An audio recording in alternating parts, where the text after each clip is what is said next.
Aceh, provinsi ujung barat Indonesia, kembali menjadi buah bibir. Ini tak lepas setelah Menteri Dalam Negeri Muhammad Tito Karnavian melakukan pemantauan terkait simpanan kas pemerintah daerah di perbankan. Pemantauan ini dilakukan Mendagri bersama Menteri Keuangan Sri Mulyani dan Kepala Departemen Statistik Bank Indonesia Farida Paranginangin. Hasilnya tercatat ada 10 pemerintah provinsi yang dinilai memiliki sejumlah simpanan yang cukup tinggi di perbankan.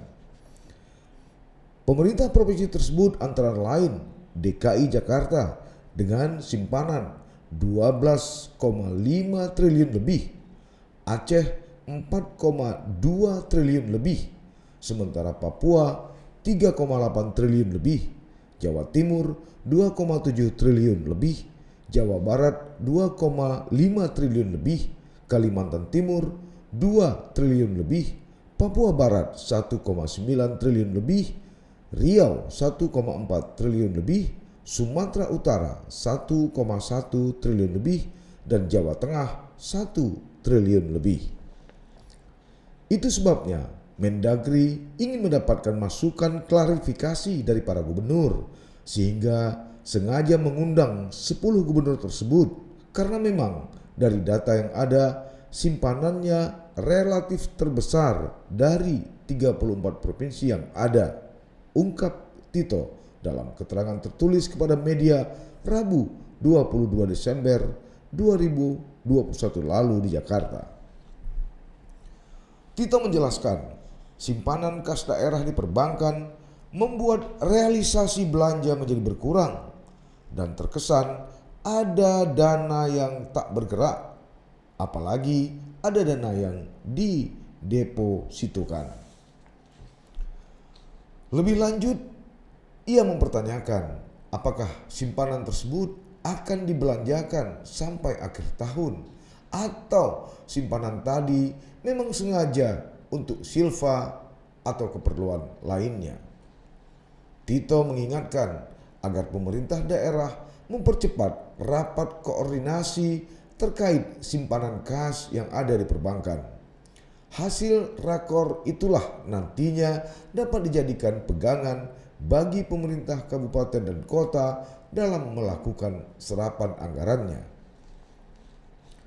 Sebelumnya atau Kamis 29 April 2021, Presiden Joko Widodo juga meminta kepala daerah segera membelanjakan APBD yang saat itu dalam jumlah 180 triliun yang masih tertahan di bank. Menurut Jokowi, belanja APBD sangat penting untuk menggerakkan perekonomian daerah di tengah pandemi. Dengan adanya belanja daerah, khususnya belanja modal, menurut Jokowi, maka peredaran uang di masyarakat akan meningkat dan berimbas pada perbaikan ekonomi. Lantas, yang jadi pertanyaan adalah bagaimana dengan Aceh? Memang simpanan Pemda di perbankan merupakan bagian yang normal dalam pengelolaan keuangan daerah, apalagi digunakan untuk melakukan transaksi keuangan daerah. Misal, pembayaran kontrak dengan rekanan, gaji pegawai, pembayaran atas pengadaan barang dan jasa, serta penghimpunan pendapatan daerah dan sebagainya. Makanya setiap Pemda wajib memiliki rekening kas umum daerah atau RKUD sebagai sarana transaksi keuangan. Dan simpanan Pemda di perbankan biasanya dalam bentuk giro, tabungan, dan deposito. Karena itu tidak semua simpanan tadi berarti daerah memiliki dana idle. Sebab dana idle terjadi apabila simpanan tersebut mencapai jumlah yang tidak wajar.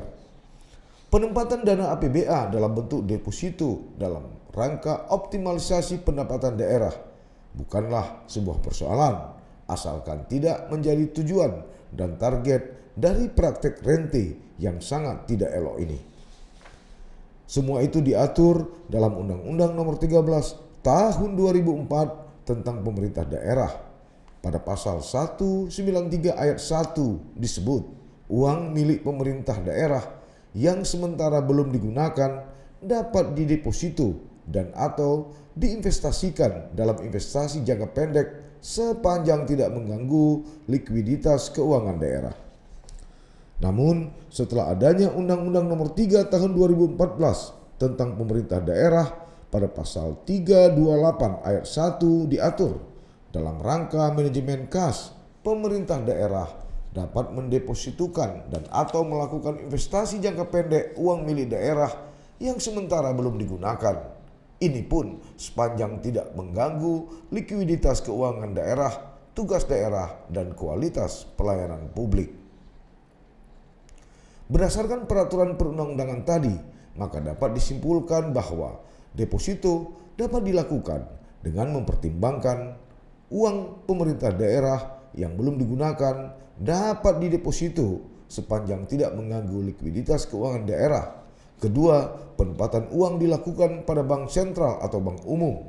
Ketiga, penempatan uang dapat dilakukan dalam hal kelebihan kas dengan memperhatikan arus kas masuk dan arus kas keluar. Dan dalam penempatan deposito, peran paling penting diemban oleh Bendahara Umum Daerah atau BUD dan kuasa BUD. Hal ini diatur dalam Peraturan Menteri Dalam Negeri Nomor 13 Tahun 2006 tentang Pedoman Pengelolaan Keuangan Daerah. Karena itu, dalam hal pengendalian pelaksanaan APBA, BUD harus menyusun arus kas pemerintah daerah guna mengatur ketersediaan dana yang cukup untuk mendanai pengeluaran-pengeluaran yang sesuai dengan rencana pengeluaran. Pertanyaannya kemudian, sudahkah semua itu dilakukan pemerintah Aceh? Perkiraan arus kas masuk dan arus kas keluar memang sangat diperlukan agar tidak mengganggu pelaksanaan APBA. Namun, penempatan deposito tidak diperkenankan apabila kegiatan-kegiatan APBA yang telah ditetapkan dalam peraturan daerah atau kanun tentang APBA tidak dilaksanakan sehingga pelayanan publik menjadi terganggu. Sebaliknya, BUD dapat melakukan penarikan uang sebagian atau seluruhnya jika sewaktu-waktu diperlukan yang dituangkan dalam perjanjian penempatan deposito. Dalam perjanjian deposito harus memuat pula hak dan kewajiban dari kedua belah pihak yang diatur dengan detail. Maklum, dana yang disimpan dalam deposito adalah dana yang memang diperkirakan tidak digunakan dalam waktu tertentu. Maka harusnya dilakukan pembuktian jika dana yang didepositokan itu adalah berasal dari perkiraan arus kas masuk dan arus kas keluar yang belum digunakan. Lalu, BUD dan kuasa BUD juga harus membuat surat penawaran ke bank umum agar persaingan bunga lebih kompetitif, sehingga penempatan deposito benar-benar memberikan kontribusi yang maksimal bagi pemerintah daerah. Itu dilakukan agar tidak terjadi permainan dengan pihak bank, karena dengan memberikan penawaran kepada bank mengenai bunga deposito atau beban kontribusi tentu akan menjamin transparansi dalam pengelolaan keuangan daerah. Pemberian bunga harus dicatat dalam pendapatan asli daerah, serta pemberian dalam bentuk barang harus dicatat dalam aset pemerintah daerah. Karena itu, penempatan deposito juga harus memperhatikan ketentuan yang diatur dalam Peraturan Menteri Keuangan Nomor 93/PMK.07/2016 tentang konversi penyaluran DBH dan atau DAU dalam bentuk non-tunai. Ketentuan ini termuat pada pasal 7 ayat 1. Laporan yang disampaikan pemerintah daerah adalah perkiraan belanja operasi, belanja modal, transfer bagi hasil pendapatan, dan transfer bantuan keuangan untuk 12 bulan, serta posisi kas bulan dan data tersebut oleh Kementerian Keuangan diambil dari informasi Bank Indonesia mengenai dana pemerintah daerah di bank. Jika pemerintah daerah melanggar ketentuan yang diatur dalam perundang-undangan tadi, maka sanksinya pemerintah daerah akan ditunda DBH dan atau DAU dalam bentuk non-tunai. Tujuannya tentu sudah jelas agar pengelolaan keuangan daerah sebagaimana dimaksud ayat 1 dilakukan secara efisien, efektif, transparan, akuntabel, tertib, adil, patut, dan taat pada perundang-undangan yang berlaku.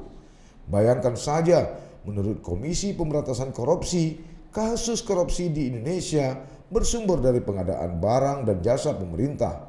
Ini dibuktikan 70% kasus korupsi yang ditandatangani lembaga anti rasuah ini bermula dari pengadaan barang dan jasa. Bisa jadi karena masifnya upaya pemberantasan korupsi oleh aparat penegak hukum di Indonesia secara langsung maupun tidak langsung sangat berpengaruh terhadap penyerapan anggaran atau realisasi anggaran di daerah termasuk Aceh. Begitupun kualitas belanja baik merupakan kondisi ideal yang wajib diwujudkan dalam pengelolaan APBA. Tujuannya untuk mendorong tercapainya tujuan tadi. Tentu tidak hanya dipengaruhi oleh penyerapan belanja saja, tapi juga harus didukung dengan perencanaan anggaran yang baik, penetapan anggaran yang lebih tepat, waktu dan pelaksanaan anggaran yang lebih disiplin. Pertanyaan kemudian adalah, sudahkah itu dilakukan dengan baik oleh pemerintah Aceh? Faktanya, saat ini kondisi tersebut belum sepenuhnya bisa dicapai. Itu antara lain tercermin dari pergerakan realisasi penyerapan belanja APBA yang belum berjalan optimal dan masih tingginya dana idle atau yang belum digunakan. Itu sebabnya muncul pertanyaan, bagaimana mekanisme pengelolaan investasi jangka pendek pemerintah Aceh menurut peraturan perundang-undangan? Lalu bagaimana dengan penempatan deposito on call? Dan apakah ada mekanisme check and balance terhadap pengelolaan deposito yang dilakukan pemerintah Aceh selama ini? Dalam prakteknya, pejabat pengelola keuangan daerah atau PPKD selaku BUD sesuai dengan kewenangan yang dimilikinya melakukan penempatan dana daerah dalam bentuk investasi jangka pendek terhadap uang yang menganggur dalam bentuk deposito on call di bank umum. Keberadaan idle cash sangat mudah diketahui mengingat PPKD selaku BUD menerima laporan realisasi bulanan, triwulan, semesteran, dan tahunan dari SKPA sehingga bisa menyimpulkan perkiraan penyerapan anggaran dari kas daerah. Dalam rejim Satuan Acara Pembelajaran atau SAP, deposito on call bulanan tetap dianggap sebagai bentuk investasi jangka pendek yang disamakan dengan setara kas atau setara kas investasi jangka pendek yang sangat liquid dan siap dijabarkan menjadi kas serta bebas dari risiko perubahan nilai yang signifikan. Sehingga pengakuan dan pencatatan atas deposito on call di neraca disajikan dalam setara kas, bukan investasi jangka pendek. Nah, dampak dari penyajian di neraca inilah yang kemudian menimbulkan kesalahpahaman atau kesenjangan atas penempatan dana di bank dalam bentuk deposito on call tanpa melalui mekanisme APBA karena dianggap bukan investasi. Bisa jadi dan patut diduga BUD hanya cukup memberitahu bank tempat penyimpanan kas untuk pemindahan bukuan dari rekening kas daerah ke rekening deposito atau cukup diterbitkan SPN. Isinya pemindah bukuan dari kas daerah ke rekening deposito yang ditunjuk. Dan yang harus diketahui adalah pembukuan rekening deposito memerlukan persetujuan kepala daerah, sehingga dalam proses penempatan dana ini kepala daerah, dalam hal ini gubernur, dianggap tahu.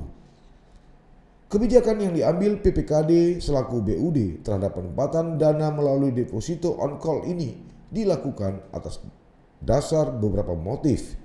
Misal, untuk peningkatan PAD di tengah lesunya penerimaan PAD dari sektor pajak dan retribusi daerah. Karena itu, cara investasi berupa deposito dianggap paling aman dan mudah untuk meningkatkan PAD. Kedua, peningkatan dana operasional kepala daerah seperti insentif, upah pungut PAD yang kemudian berpengaruh terhadap tinggi rendahnya dana operasional kepala daerah. Sementara setiap PAD yang terkumpul ada komponen upah pungut atau insentif yang akan diterima para pejabat dalam pelaksanaan penghimpun PAD. Ketiga, Ada pula keuntungan pribadi, sebab bank adalah sebuah institusi bisnis yang bertujuan mengejar keuntungan. Dalam praktek bunga deposito yang ditawarkan bank kepada para nasabah tentu sangat berbeda-beda dan tergantung jumlah uang yang ditempatkan dalam kondisi bank dimaksud. Beberapa bank dalam menawarkan produk investasinya tidak segan-segan selain menawarkan bunga lebih tinggi dari suku bunga yang dijamin LPS. Dalam prakteknya juga menawarkan pemberian sesuatu, baik dalam bentuk uang dan atau barang bagi nasabahnya. Disinilah praktek rente itu terjadi. Sayangnya, DPRA selaku representasi dari rakyat yang ikut membahas dan mengesahkan APBA tidak bisa melakukan pengawasan mengingat tidak dianggarkan dalam APBA. Sebaliknya, pemeriksaan BPK pun hanya akan melihat bentuk pertanggungjawaban dari penempatan dana dari aspek legalitas saja, seperti izin dari kepala daerah, perjanjian deposito, tingkat suku bunga deposito, dan bunga yang diterima, serta ada atau tidaknya di APBA. Dalam beberapa kasus, deposito on call pemerintah daerah diperpanjang hingga lebih dari beberapa bulan atau ditambah nilainya.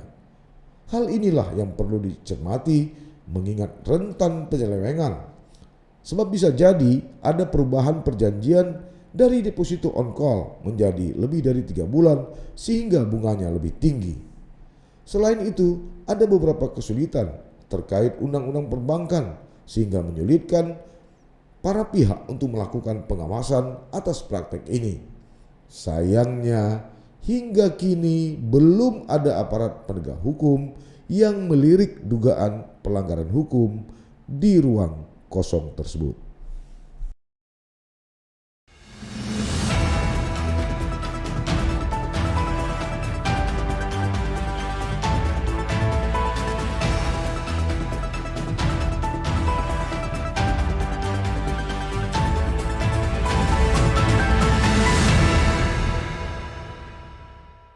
Jangan lupa like, komen, dan subscribe. Serta aktifkan lonceng notifikasi